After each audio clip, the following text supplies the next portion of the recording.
അസ്സലാമു അലൈക്കും വറഹ്മത്തുള്ളാഹി വബറകാതുഹു. മുഅ്മിനീങ്ങളെ, ഏതൊരാളും വിജയിച്ചു, ഏതൊരാളും പരാജയപ്പെട്ടു എന്ന് തീരുമാനിക്കപ്പെടുന്നത് അദ്ദേഹത്തിൻ്റെ മരണസമയത്ത് അവസാനത്തെ നിലപാട്, അവസാനം ഏത് രീതിയിലാണ് മരണപ്പെട്ടത് എന്ന് നോക്കിയിട്ടാണ് ഒരാൾ വിജയിച്ചു എന്നും ഒരാൾ പരാജയപ്പെട്ടു എന്ന് തീരുമാനിക്കപ്പെടുന്നത്. അതുകൊണ്ട് ഏതൊരു മുഅ്മിനിക്ക് എല്ലാ സമയത്തും വളരെ ഭയപ്പെടേണ്ട വിഷയമാണ് എൻ്റെ ആഖിബത്ത്, മരണസമയം ഏതായിരിക്കും, എങ്ങനെയായിരിക്കുമെന്നുള്ള ഭയം എന്നുള്ളത്. ഒരാൾ ധാരാളം ഇബാദത്തുകൾ ചെയ്തത് കൊണ്ട് മാത്രം അയാൾ മരണപ്പെടുന്ന സമയത്ത് വിജയിക്കണമെന്നില്ല. അതേ സമയത്ത് ഒരാളെ തമ്മാടി ദോഷിയായി ഇങ്ങനെ ജീവിച്ചത് കൊണ്ട് മാത്രം അയാൾ പരാജയപ്പെട്ടു എന്നും പറയാൻ പറ്റില്ല. എല്ലവും തീരുമാനം റബ്ബിൻ്റെ കയ്യിലാണ്, അല്ലാഹുവിൻ്റെ തീരുമാനപ്രകാരമാണ്. ബഹുമാനപ്പെട്ട സുഫിയാൻ സൗരി റളിയല്ലാഹു അൻഹു പറയുന്നു, ربما يعبد الرجل الأوثان وهو في علم الله سعيد إن أحدكم ليعمل بعمل أهل الجنة حتى لا يكون بينها وبينه إلا ذراع.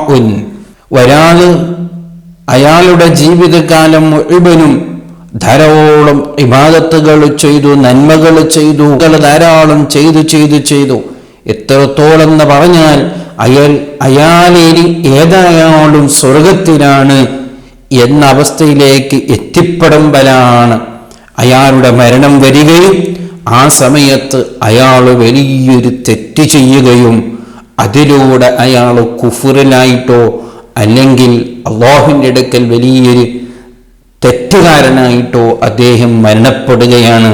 അതോടുകൂടെ അയാൾ നരകത്തിലേക്ക് കിടക്കാൻ കാരണമാവുകയാണ്. നോക്ക്, ഭയപ്പെടേണ്ട വിഷയമാണ്. വീണ്ടും ബഹുമാനപ്പെട്ടവർ പറയുന്നു,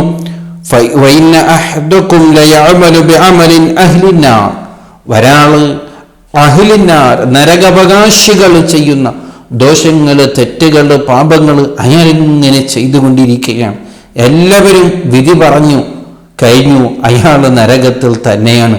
കാരണം ഒന്ന് പരിശോധിച്ചു നോക്കിയാലുപോലും ഒരു നന്മയും അദ്ദേഹത്തിൻ്റെ ജീവിതത്തിലില്ല. തെറ്റുകളെല്ലാം അദ്ദേഹം ചെയ്തു തീർത്തു കഴിഞ്ഞു. ഇനി ഏതായാലും അയാൾ നരകത്തിലാണെന്ന് കരുതുമ്പോഴേക്ക് അദ്ദേഹത്തിൻ്റെ മരണം വരികയും ആ അവസാന സമയത്ത് അദ്ദേഹത്തിന് അല്ലാഹു വലിയ തൗഫീഖ് നൽകുകയാണ്. തൗബയുടെ വാതിൽ തുറക്കപ്പെടുകയാണ്.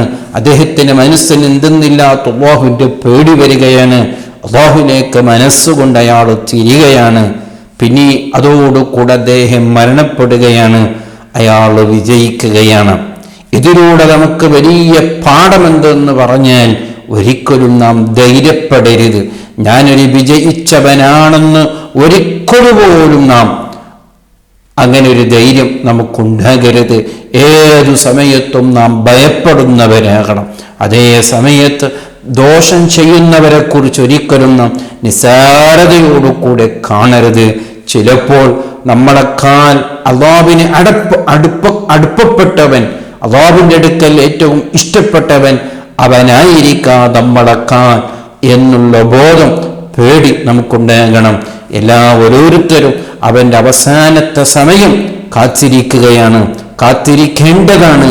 എങ്ങനെ ആയിരിക്കും ആ സമയമൊന്ന് വിജയിച്ച് കിട്ടണം, ആ സമയമൊന്നും നന്മയായി കിട്ടണം, ആ സമയമൊന്നും അല്ലാഹുവിൻ്റെ പൊരുത്തത്തിലായി കിട്ടണമെന്ന് അതിനുവേണ്ടി റബ്ബിനോട് ദ്വാരക്കുകയും അതിനുവേണ്ടി ശ്രമിക്കുകയും ചെയ്യണം എന്നും ഈ ഭയം നമ്മളെ കൽബിലുണ്ടാകണം. അല്ലാഹു സുബ്ഹാനഹു വ തആല നമ്മളെല്ലാവരെയും കാത്തു രക്ഷിക്കുമാറാവട്ടെ. അസ്സലാമു അലൈക്കും വറഹ്മത്തുള്ളാഹി വബറകാതുഹു.